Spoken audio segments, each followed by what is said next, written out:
งมัดนะอยู่เพื่อนน้องลูกไอ้น้องสะดวกจะพูดรวมบัด5 คน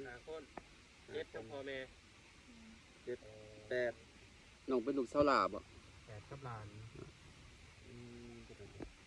น้องสลาบ่สาวหลาสุดๆพี่น้องสลานี่งามเด้ใครจะเป็นเคยหลาก็มาหางามมา เลย ทุกคนมันก็ยิ้มงามอีกแล้วค่าดองแพงอีกบ่แห้งได้นี่เลยเอา15 ล้านเนาะแพงสุดในบ้านเขาได้15 ล้าน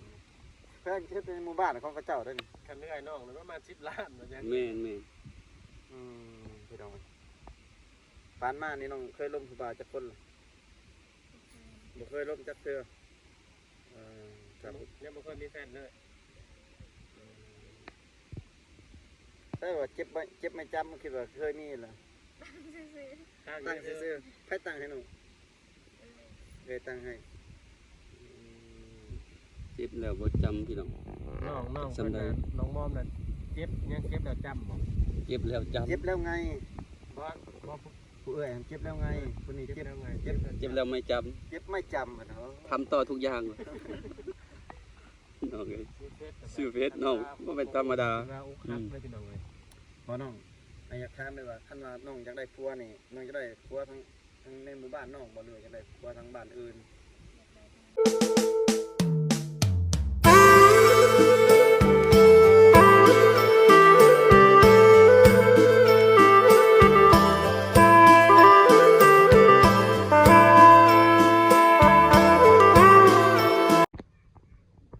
สักทายสบายดีพี่น้องเนาะแต่จีฟังลาวฟังไทยพี่น้องเลยตอนนี้เขามาในเจอน้องคนใหม่เนาะหรือว่านางเอกใหม่พี่น้องเลยมันยังบ่ฮู้จักชื่อเนาะบ่ฮู้จักว่าชื่อน้องในใดเนาะเพราะว่าน้องทั้ง3เพราะว่าติดต่อมาหลายมื้อหลายวันแล้วทีมงานมาติดต่อเนาะแล้วก็หลังจากนั้นก็ทีมงานก็มาฮอดแล้วเนาะทั้ง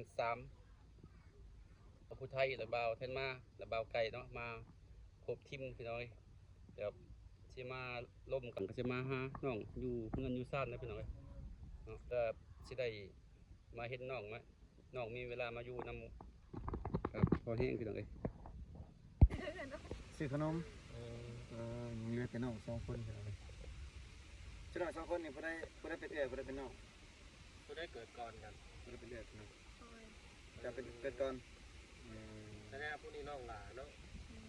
พี่น้องกันเนาะแสดงว่าลูกคนละพ่อละแม่เป็นบ่ต่อแต่ไอ้น้องกัน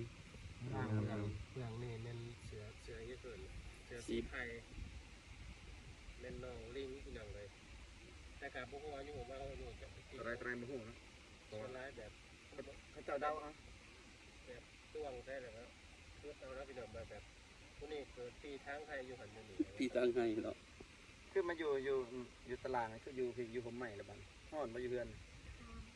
บ่มีพัดลมบ่เพื่อนน้องนิ้งนี่ทำนี่บ่พัดลมส่วนน้อยแสดงว่านกเสียเขาแสดงว่าแต่ละเพื่อนมันสวยขึ้นอันแบบเพื่อนนั่งไว้แบบนี้เงินแบบอันนี้เนี่ยนั่งนี่เนี่ยเนี่ยนี่บางหน่วย2 หน่วยแต่เพื่อนชุ่มหน่อยนี่มาสู่นี่พระเจ้าแบบสิ้นเคยแต่นอนแบบห่อนก็นอนนั่นเนาะนอนจนมันรับเองนะบางห่อนในเวลานอนคืนห่อนเอายังวีเอาเจี๊ยบเอาเจี๊ยบวีบ่ได้วีให้กันบ่วีเองเลยเนาะคิดว่ามีผู้บ่าวขึ้นมาเล่นให้ผู้บ่าววีมีบ่มีเนาะอาจารย์ผู้บ่าวเล่นดาวห่อนแล้วอยู่บนฝนตกตลอดปัจจุบันน้องช่วงฝนตกแล้วชุ่มน้องเห็นยังช่วงฝนตกไปให้กันบ่ได้เปิดไปนอนอยู่เพื่อนฝนตกนี่ก็มีแต่นอนบ่ได้มีทางหาเงินแม่นบ่มีบ่อนเขารับจ้างอยู่บ้านบ่มีบ่มีเวียกก็มีแต่นอนบ่ไปตลาดกับเบียงก็ลาแต่เฮ็ดให้สวนแบบนึงเขานึงหน้าไม่อยู่เฮ็ดกินได้ถ้าเฮ็ดเรื่อยไผ่บ่เรื่อยไผ่ก็ยังอยู่มาเยือน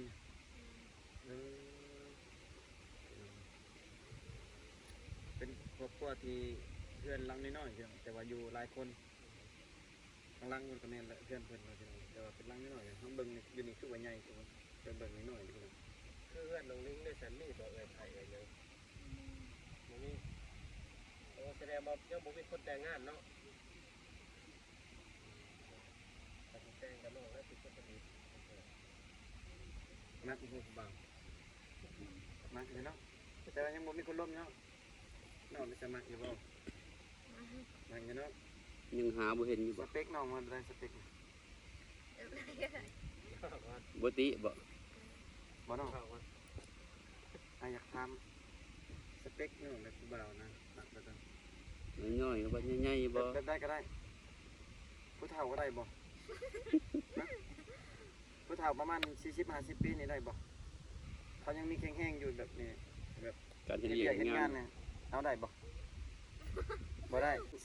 อายุ30 ปีขึ้นไป แบบรุ่นน้องซ้ำน้องเอง มักรุ่นเดียวเนาะ มักรุ่นเดียว บ่ รุ่น ยาก รุ่นซ้ำนี้ได้บ่รุ่นซ้ำนี้ บ่เอาบ่เฮ็ดเวียกบ่เก่ง บ่ เลย บ่ย่านบ่ฉันมักนิดหน่อยมักรุ่นซ้ำกันย่านเขาเจ้าแบบเอาไปแล้วเขาปาไปอยู่นั่นเขาไปดินไปเที่ยวเห็นบ่หลายคนเลย แสดงว่ามักแบบผู้บ่าวแบบรุ่นประมาณกลางๆเนาะ หรือว่า แก่ รุ่น เกินไปก็บ่มักแม่นบ่เนาะ ย่านเขาเฮ็ดเวียกบ่ได้เนาะบ่ซื้อเครื่องหัวชวนบ่ได้เนาะ จังได๋เวียกสิบ่สำเร็จเนาะ บ่เนาะคาดองแพงบ่เพิ่นว่าซั่นมีคนมามักมาขอคาดองแพงบ่แพง แพงบ่บ่แพงเนาะ ประมาณเท่าไรคาดอง เท่าไรน้องลิงเอาเท่าไร ประมาณ ตามน้องคิดด้วยได้ยินพ่อแม่เว้า ประมาณเท่าไรคาดอง10 ล้าน 10 ล้าน 10 ล้าน เอาซ้ำบ้านซ้ำเมืองเนาะ อืม 10 ล้านนอกได้ซะ15 ล้าน10 ล้าน15 ล้านสมมุติว่าเพิ่นบ่มีฮอด10 ล้านนี่เนาะ15 ล้านนี่รุดได้บ่ หลุดได้ รุดได้เนาะ รุดได้ตัวผู้ที่เฮามักเนาะจังรุดได้เนาะมักแน่บ่มักแน่บ่รุดได้เนาะ 15 ล้านพี่น้องโอ้ยงามปานนี้15 ล้าน10 ล้านมีแต่คนงามพี่น้องคาดองนี่ถือพี่น้อง ปกติเขาเจ้าแต่งกันเนี่ยแบบในบ้านเนาะเนี่ยประมาณ3นั้นบ่ครับ5ล้าน10ล้าน15ล้านเนาะ เพิ่นเอาหยังกินเพิ่นเอาหยังกินอยู่ภายในงาน เอาควาย ควายเขาบ่มีควายได้กินแบะกินหมูก็ได้บ่ อืม มีแต่แบะนี่กินได้บ่ กินได้ มีแต่แบะกับเงิน10 ล้านได้บ่ ได้ เอ้ย ยิงตามได้เนาะยิงตามได้ พอบ่พอลามให้เด้อพอ แต่ ลาง ม นี่ต้องแต่งเมื่อบ่หรือว่า บ่าวเพิ่นมาสิเป็นพอรามเอา แต่งเมื่ออย่างเดียวเนาะ จูนจะมาอยู่นำนี่ก็ได้บ่หรือบ่ได้เนาะ คันมา เขาบ่มีทางไปอยากมาอยู่ดินซุน้องเนี่ยบ่แม่นเนาะว่าอยู่เฮือนหลังเก่า มาตั้งอยู่ดินชิน้องนี่ได้บ่ คันมาอยู่แล้วเฮ็ดเฮือนใหม่เนาะเฮ็ดเฮือนต่างหากพี่น้องเอ้ย คือบ่อยู่นำบ่เฒ่าเลยแต่สมมุติว่าบ่ได้บ่ ดินน้องบ่นี่เนาะดินน้องบ่อยู่เฮาอยู่นี่ฮอดทางบ่เลยโอ้ดินกว้างเลย ได้อยู่เฮือน2หลัง ว่า2 ลัง 3 ลังก็ได้แล้วจังน้อย พอดีเลยจะมาขอเฮ็ดตั้งนี่เลย พร้อมหรือบ่น้องพร้อมหรือบ่ ทีมงาน ให้ ยอ ตาก มพร้อ พี่ ม น้อง หรื เอ้ อย บ่พร้อม ที บ่ มงานยอกน้องพี่น้องเอ้ย พี่น้อง เอาหาแต่คนมามักมาขอ อืม หยอกน้องเพิ่นไปนำพี่น้องแต่ว่าคำว่าน้องเพิ่นมักก็เอาลีเด้อพี่น้อง จำเป็นบ่ หยอกเพื่อ FC นำเลยพี่น้องอย่าเข้าใจเลิกเลยพี่น้องแต่ว่าในใจน้องก็คือตอนนี้ก็พร้อมแล้วเนาะน้องเนาะคันว่ามีคนมักแม่นบ่ ถ้าพ่อคนที่น้องสุดแก่ได้เอาเลยเนาะยังบ่ฮอดประมาณอายุจักปีเอาตายอยู่ อีกจักปี 18 เดี๋ยวว่า18ปี ประมาณ18 ปี เดี๋ยวน้องก็ได้แล้วอายุน้อง ประมาณ15เนาะ ตอนนี้ประมาณได้อยู่ 15ได้ 16 เอื้อยน้องนี่ได้อยู่ประมาณ18 17 18ดีกว่าบ่ย่านบ่สัน18ปีเขาจะว่าเป็นสาวโดนสาวเฒ่านะบ่ย่านบ่ ว่าจะ บ่ย่านบ่เขาว่าสาวเฒ่าสาวแก่ จะเข้าข้างบ้านเพิ่น หายไปหลายบ้านเห็นเขาเจ้าอายุ18 19ปีอะผู้บ่าวเขาใกล้เพิ่นนะเขาบ่ว่า เขาบ่มักเขาว่าเอา14 15เขาว่า เฮ็ดเวียกหันๆก็ น้องได้มักรุ่นใดน้องนิกน้องลิงมักบ่าวรุ่นซ้ำกันบ่หรือว่ารุ่นแก่ก็ได้ได้เบิด เดี๋ยวได้ก็ได้หมด น้องแบบ เนาะ ได้ อีก ได้เบิด ตาม น้องเนาะ เอา100ปีเพิ่นเนาะ มุติเฒ่ามุติหนุ่มเนาะเอาได้ขอแต่ว่ามีผู้มักหักพี่น้องเอ้ย เขากะยาเขาแต่ว่ามีแห้งเนาะเฮ็ดเวียกเฮ็ดงาน แม่ แม่น น บ่เนาะแล้วก็ดูแลมีเงินใช้เนาะให้ใช้บ่ทุกข์ยากเฮ็ดให้เฮ็ดสวนก็เอาเนาะ มีบ่ในบ้านน้องเพิ่นเขาเจ้าผู้แบบผัวเฒ่าบ่เมียมีบ่ นี่บ่น้องน้องเมา มอม มอม มอมันเมา มีบ่อยู่ในบ้าน ทีมงานกันโอ้จะบ่จักซื้อไปหน่อยเฮาก็มาใหม่ๆพี่น้องเอ้ย เห็นว่าคนผัวเราเผาผัวเรา แบบคนเฒ่าเอาเมียน้อยนะมีบ่เมียซองมีบ่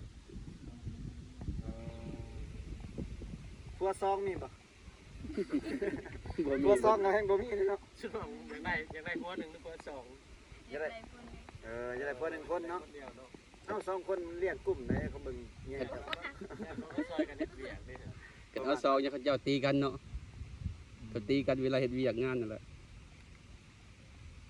จัดไปลูกกันชิน้องเอาผัวไปนี่ชิน้องสิเอาลูกจักคนกะ ส บ่ องคน สองคน สองคนน้องได้สัก สี่ สี่คนเจ้าว่าได้ทีมงานเนาะระหว่างสองระหว่างสี่ตัวใดดี เอาสามนะอยู่วางกลาง เนาะ กะดีคือกันแต่ว่าบรุษบรนเนาะกะสองคนกะพอดีสี่คนกะพอดีพี่น้องเว้ยแต่ว่าบ่ให้เกินสี่คนนี่สี่คนหรือห้าคนกะพอดีแล้วพี่น้องห้าคนนี่อย่างไล่เลย ลายแล้วเพราะว่า ถ้าเขาเทียบใส่อยู่ในเขตชนบทนี่เรียกบ่ปุ่มนะครับเนาะเขาเคยเห็นบ่แบบอยู่ในบ้านพี่น้องนี่ลูกเต่าลายนี่เขาสิกินบ่มีเนาะเห็นบ่ เนี่ย เอาสองคนพอดีสามคนกับพอดีสี่คนกับพอดี เลี้ยงสิบ่ไหวเนาะเพราะว่าซุมื้อนี้ข้าวสารอาหารแห้งก็แพงพี่น้องเลย แบบพ่อแม่สมองน่ะจะคนลูกรักเลย ทั้งมัดมันอยู่เฮือนน้องลูกไอ้น้องสิน้องจะพูดลำบัดห้าคน หาคน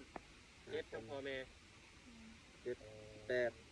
น้องเป็นลูกสาวหลาบ่ แปดกับหลาน น้องสลาบ่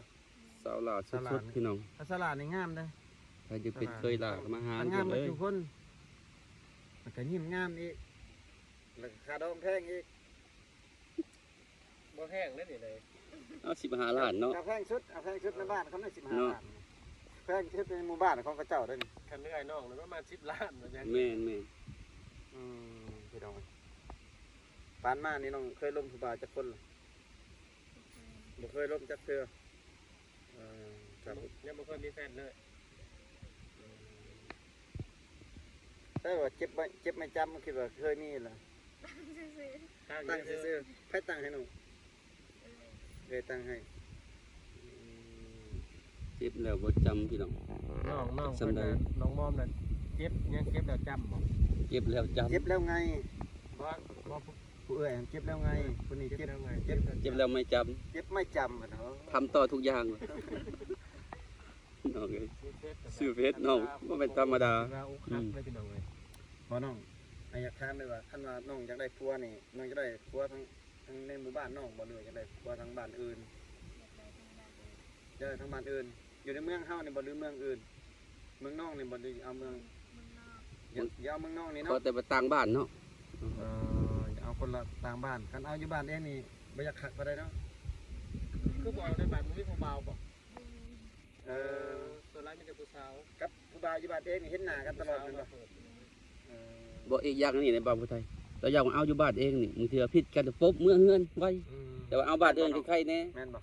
เพื่อสิมาพอแห้งเนาะบ่กล้ามา กับผู้ใหญ่เขาบอกใจเกลียกัน แม่น มาครับ เอาอยู่บ้านตัวเองผัด เพราะว่าเคยเห็นเขตชนบทพี่น้องเอ้ยต้องไปแบบนั้น เอาแบบเอาเพื่อนใกล้นี่แบบพิษกันปั๊บหรือเพื่อนปั๊บ เออ พี่น้องแมนอันนี้ก็คือเหตุผลหนึ่งที่เขาจะ เอ็น อยู่บ้านเดียวกันหรือว่าอยู่เพื่อนไกลอีกอย่างหนึ่งก็คือว่าพิษกันในเมื่อพอเพื่อนตัวที่สองก็คือคู่พื้นกันเนาะ แม่น คนนั้นมีผู้บ่าวคนนี้มีผู้สาวกับภาษาบาทแบบสิเอากันได้มันจำเป็นนี่พี่น้อง คันอยู่ในหมู่บ้านที่น้องนี่ตามน้องเห็นนี่เขาปะกันนี่เขาเสียให้กันอยู่บ่ เสีย เสียยังน้องเสียกินยังล่ะ กินควาย เออมีบ่บางคนแบบปะกันแล้วบ่ได้เสียเลยมีบ่ อืม แบบย่างมาแต่บ้านผัวเลยมันนี่บอก ย่างมาน่ะมีเนาะอืม เขาบ่ได้มานั่มใช่ คือน้องบ่ได้ย่านบ่แบบสมมุติเอาผัวมื้อหน้าแบบย่านเป็นแบบนั้นบ่ย่านบ่คิดอยู่บ่คิดย่านเนาะคิดย่านผัวปะเนาะ มันคือจะต้องเบิ่งดีๆเนาะ แม่น ล้มกันไปโดนๆก่อน ต้องลบกันโดนๆมันสิเอาปุ๊บเลย มันมาเห็นเมื่อคืนนี่เขาพาไปบุญเนี่ยกลับมาไปเอากันแหละบ่ได้เนี่ยนั่นเลย ต้องหูนิสัยใจคอกันก่อนเนาะ เอาเฮ็ดเลยเด้พ่อแม่เฮาทุกข์ยากเอาแบบนี้แบบขาดเคินข้าวน้ำสับปลาเฮาต้อง เบิ่งครั้งนี้ผู้บ่าวผู้ มีแท้กับเบิ่งแบบเพื่อนขั้วแบบเพื่อนชาติเขาเนาะหันไปทุกก็เพื่อนเท่าอยู่ขอหน้าเพื่อนเพื่อนเบาๆอีกแต่จักสิว่านั่นเลยจะให้น้องๆเบิ่งคักๆเนาะ แม่น กันแบบตัดสินใจเท่านึงมาแบบผิดพลาดมาแล้วมันยากๆกว่าได้หนึ่งเพราะว่านั่นเองเขาเจ้าโบสบ่ทนกันส่วนหลายแต่งน้อยหนึงแบบทุกอย่างน้อยหนึงคิดกันน้อยหนึงจะปบเพื่อน ปะ เนาะ เนาะ โอ้ปะกันพี่น้องเอ้ยเอาง่ายซะปะง่ายซุมื้อนี้พี่น้อง เอาไงปะไง แม่นเพราะว่าเขตในชนบทเพิ่น ระหว่างคนรอกับคนบ่รอน้องมักคนรอหรือว่าคนบ่รอฮะแนวใดก็ได้เอ้าน้องมักบ่แบบผู้บ่าวตาเล่ๆแนวใดก็ได้ เนี่ยแนวใดก็ได้ว่าซั่นแสดงว่ามักคนรอแสดงว่านี่ มาคนพอดีเบิ่งเนาะ เออ พอดีเขาวัดเขาว่าอะไร มึง บาง เถื่ ค อน พอดีงามๆเนาะ มึงเถื่อปากเอาลิดอยู่กันอยู่ คนรอมันเขาลายใจได้สักมูลแต่ผู้หมัก เนาะ พี่น้องเว้ยกะ กว้างไงเนาะประมาณ5 ปี 10 ปีผมบอกจะเอาคิดว่าชุดหลังจากชุดใหม่มาทายมือช่องมือผมกลับไปมาหาบ่เห็นดาวพัวเลยวะ